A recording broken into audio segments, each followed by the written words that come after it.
In diesem Video erkläre ich euch das Spiel Spidolino Classic.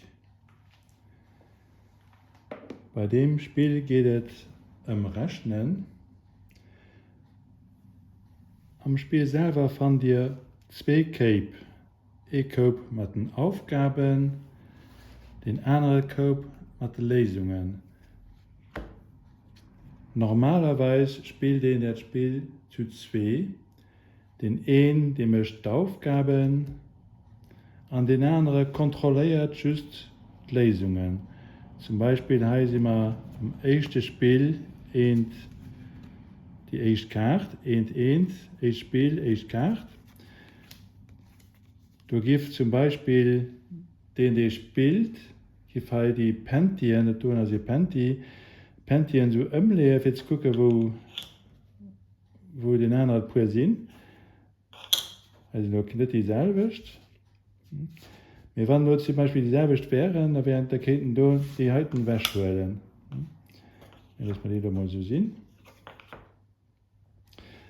Und alles, wenn eine Kepur gefunden wird, müssen dann die ersten 3 Rechnungen machen, aber just Lesungen so, braucht Rechnung nicht zu so, just Lesung, zum Beispiel hier wäre 7, 6, 10. An den anderen kontrolliert just, ob es richtig ist. 7, 6, 10. Das ist richtig, der Moment. Das geht dann immer so weiter bis 5 Minuten im Sinn. Das Spiel braucht just 5 Minuten zu spielen. Bei den Aufgaben geht es natürlich auch immer ein bisschen mehr schwerer. Bei der ersten Aufgabe gehen Pentien so gelöst, wie ich es gerade gelöst habe.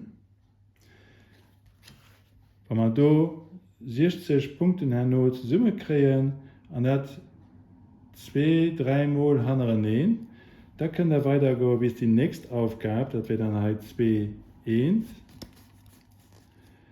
Und da gibt es dann Pentien so leer wie auf dem Bild hier. Und dann können wir die Aufgaben da machen. Und immer so weiter. Am nächsten Video spielen wir das Spiel.